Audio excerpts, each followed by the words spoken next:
तो मैं आज आपको बताऊंगा बीएसएफ एसएम के रिटर्न के बारे में, क्योंकि फिजिकल जिनका क्वालिफाई हो गया है उनका रिटर्न ही बचा है और रिटर्न के बाद टाइपिंग होना है।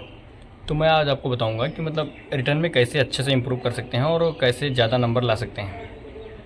बहुत सारे लोग फिजिकल में फ़ेल हो गए और बहुत सारे लोग पास भी हुए, लेकिन फेल का रेशियो थोड़ा ज़्यादा रहा है। तो मैं आपको बताऊँगा इसके रिटर्न के बारे में अच्छे से। इसमें 5 सब्जेक्ट आना है: हिंदी, इंग्लिश, रीजनिंग, मैथ और क्लियरिकल एप्टीट्यूड। पिछली बार भी यही आया था और क्लियरिकल एप्टीट्यूड में इंग्लिश के भी क्वेश्चन थे, उसमें मिसलिनियस थे। और पिछली बार शायद माइनस मार्किंग नहीं था, शायद क्या माइनस मार्किंग था ही नहीं पिछली बार। तो रिटर्न का ये है कि मैंने सिलेबस वाला वीडियो डाला था, उसको आप देख लेना। बाकी ऑफिशियल वेबसाइट पे भी इसका सिलेबस दिया हुआ है। और हिंदी है, इंग्लिश है, ऑप्शनल है, और रीजनिंग, मैथ और क्लियरिकल एप्टीट्यूड, यही 5 है, और कंप्यूटर। तो मैंने सबके बारे में डिटेल वीडियो बना रखा है सिलेबस के बारे में, लेकिन आपको एक बार फिर से बताता हूँ कि आपको करना क्या चाहिए। जिनका फिजिकल नहीं हुआ उनके लिए मैं बताता हूँ।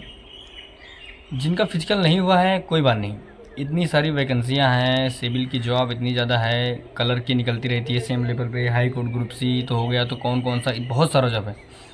जिनका नहीं हुआ है, मतलब 2-2 सेकंड से रह गए हैं, उनको सोचने की ज़रूरत ही नहीं है। आप अपना रिटर्न को इतना मजबूत रखो, अपना रिटर्न इतना बेस्ट रखो कि वैकेंसी बहुत सारी है, वैकेंसी बहुत सारी है। बस आपको अपना रिटर्न मजबूत रखना है और वैकेंसी कोई भी आ जाए उसमें सिलेक्शन ले लेना है।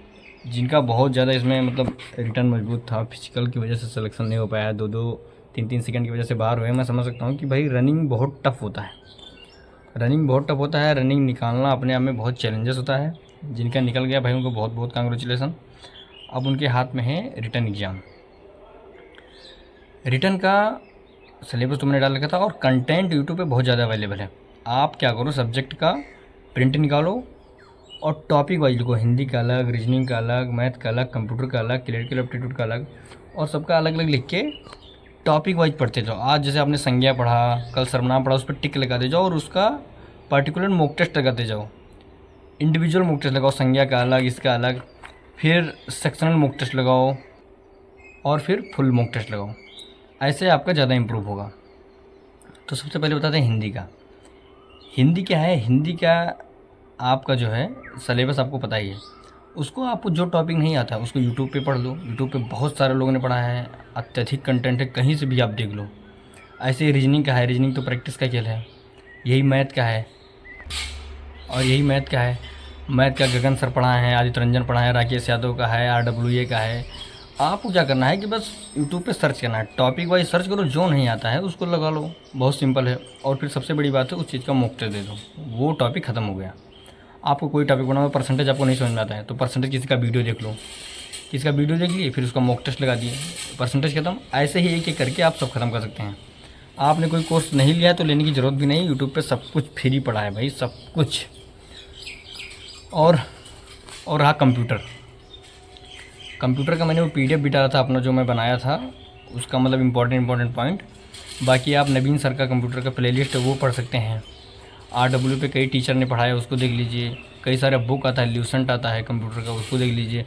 और उसके बाद में फिर वही बात की, जो टेक्स्ट बुक पे कंप्यूटर का मतलब दिया है क्वेश्चन प्रीवियस ईयर, उसको आप देखते रहिए, उससे मॉक टेस्ट लगाते रहिए। मॉक टेस्ट आपको बहुत फ़ायदा करेगा। कंप्यूटर सिर्फ मॉक टेस्ट का खेल है, आप पढ़ते जाएंगे, भूलते जाएंगे, लेकिन जब मॉक टेस्ट लगाते जाएंगे तो एवरीथिंग इज नोट हो जाएगा माइंड में।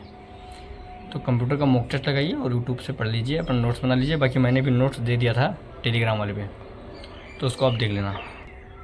और रही बात क्लियरिकल एप्टीट्यूड की, तो उसमें पिछली बार आप देखोगे टेक्स्ट बुक प्रीवियस ईयर 2022 के SCM वाला, BSF वाला, तो उसमें इंग्लिश का भी था, रीजनिंग का भी था, मतलब मिसलिनियस टाइप का था। अब GS इस बार पूछ लो तो कहा नहीं जा सकता, लेकिन पिछली बार तो यही था, GS नहीं था। लेकिन आप GS भी थोड़ा थोड़ा पढ़ते रहो। और इंग्लिश का जिसको इंग्लिश देना है, वो नीतू मैम का वो बुक आता है, उस नीतू मैम का इंग्लिश वाला, उससे पढ़ ले। या यूट्यूब पे बहुत सारी टीचर हैं, मतलब आपको मैं बता रहा हूँ कि सब कुछ यूट्यूब पे है। आपको सिर्फ डेडिकेशन के साथ पढ़ना है और मॉक टेस्ट लगाना है, इतने में ही आपका हो जाएगा। और सबसे बड़ी बात है, अगर आपका सिलेबस 60 से 70% भी कवर हो गया ना, तो आप सबसे ज़्यादा लगाओ मॉक टेस्ट। अभी आपके हाथ में जितना टाइम मिले, जितना ही लेट एग्ज़ाम हो आपका उतना ही फ़ायदा है। आप उतना ही ज़्यादा पढ़ लो, उतना ही ज़्यादा कंपटीशन में आगे निकल जाओगे। उतना जितना आपके पास टाइम है उतना ज़्यादा मॉक टेस्ट लगा लो, टॉपिक वाइज पढ़ लो हर एक चीज़ को, क्योंकि फिर जब एग्ज़ाम आ जाएगा तो आप सोचोगे यार टाइम निकल गया ये वो। इसलिए अभी ज़्यादा यूट्यूब पे ये मत सर्च करो कट ऑफ कितना जाएगा, कट ऑफ कितना नहीं जाएगा, ये कैसे होगा, वो कैसे होगा। आपके पास जितना टाइम है, आपके हाथ में सिर्फ पढ़ना, आपके हाथ में एक ही चीज़ है, पढ़ना। आप पढ़ते रहिए जितना भी टाइम मिले, खूब पढ़िए, मतलब जितना भी टाइम मिले आप यूटिलाइज़ कीजिए। फिजिकल निकल गया है तो आप सिर्फ पढ़ाई पे ही ध्यान दीजिए। ओनली पढ़ाई आपका हथियार है, और पढ़ाई को इतना ज़्यादा मजबूत कर लीजिए। हर टॉपिक में, मैथ हो गया, रीजनिंग हो गया, हिंदी हो गया, इनमें हमेशा सोचो कि 25 में 21-22 नंबर आए ही आए। अगर एवरेज क्वेश्चन है तो मतलब आप वो क्वेश्चन ना गलत करो जो सबको आता है। वो क्वेश्चन गलत हो जाए जो सबको नहीं आता, बहुत टफ है तो अलग बात है, लेकिन जो सबको आता है वो आपको गलत नहीं करना है। एग्ज़ाम का सबसे बड़ी यही खास बात है कि जो आपको आता है वो गलत नहीं करना है। अगर वो गलत कर दिए फिर आप पीछे छट जाओगे, निकल जाओगे, फिर बहुत लोगों के पीछे आ जाओगे। एक एक नंबर से 5-5 हज़ार लड़के होते हैं। इसलिए आपको जो आता है वो नहीं गलत करना है, वो गलत कर दिए फिर प्रॉब्लम होगा। इसीलिए मॉक टेस्ट बहुत लगाओ, प्रैक्टिस बहुत करो। मॉक टेस्ट से ही बहुत सारा, जब आप इतना मॉक टेस्ट लगा लोगे तो एग्जाम में देखोगे ये क्वेश्चन तो मैंने लगा रखा है, आप देखते ही टिक मारोगे। तो मॉक टेस्ट सबसे ज़्यादा लगाओ। और रही बात टाइपिंग की, टाइपिंग का मैंने ये जो वीडियो डाला था ना उसमें बताया था डिटेल में किसको फॉलो करना है, वो वाला आप टाइपिंग वाला वीडियो देख लेना। RKC नवाडा वाला जो बताया था उसको अच्छे से फॉलो करो। उसमें मैंने सब वीडियो, मतलब वीडियो में बता दिया। टाइपिंग का 2-3 वीडियो है, उसमें अच्छे से मैंने एक्सप्लेन किया है। और रही बात कट ऑफ की, अगर एवरेज क्वेश्चन आते हैं, एवरेज ज़्यादा टफ नहीं आते हैं, तो आपके 80 नंबर तो मॉक टेस्ट में आने ही चाहिए, 80 आने ही चाहिए। और मतलब बहुत मॉडरेट आता है, मतलब टफ क्वेश्चन आ जाता है तो 70-72 नंबर आने चाहिए। कुल मिला के बात ऐसा है, पेपर कैसा आएगा कैसा नहीं आएगा किसी को नहीं पता है, आपके हाथ में है सिर्फ पढ़ाई। आप कट ऑफ पे बिल्कुल भी ध्यान न देते हुए आप अपना अच्छा बेस्ट परफॉर्मेंस करो। हर क्वेश्चन को अच्छे से समझो, कंटेंट को समझो और अपना लगाओ, और फिर एनालिसिस करो कि हमारा कहाँ गलती हो रहा है। उसको अच्छे से कई लेवल पे आप प्रैक्टिस करके यहाँ से जाओ।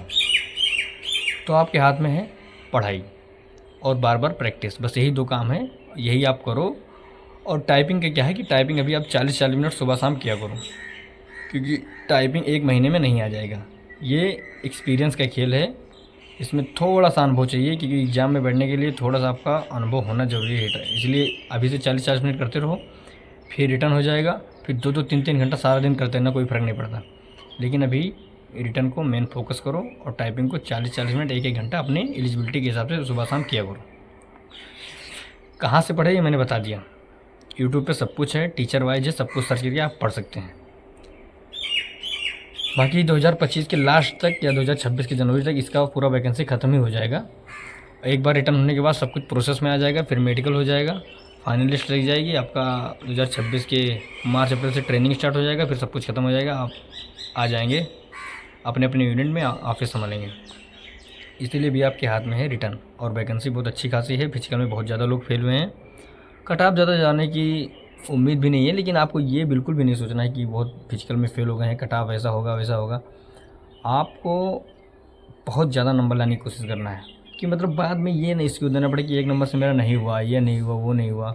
मैं इसके भरोसे था कि मैं कम पढ़ रहा था कि फिजिकल में ज़्यादा लोग पास हो, जो बहुत पढ़े लिखे थे फिजिकल में फेल हो गए। ये सब बिल्कुल सोचना ही नहीं, आपको अपना 100% देना है, बेस्ट करके आना है और अच्छा नंबर लाना है।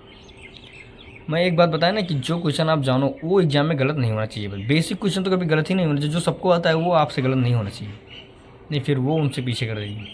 हाँ, वो क्वेश्चन गलत हो जो सबको नहीं आता है। तो इतना ही सब कुछ बता ही दिया, और अपना पढ़ाई करते रहो भाई, टाइम वेस्ट ना करो यूट्यूब पे इधर उधर सर्च करने में, ये कैसे होगा वो कैसे होगा।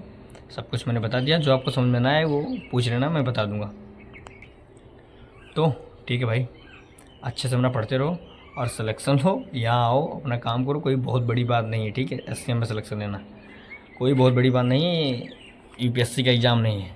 अपना आराम से दो, आओ, अभी इससे भी बहुत बड़ी बड़ी चीज़ें ज़िंदगी में करना बाकी है। तो इतना ही, बाय, थैंक यू।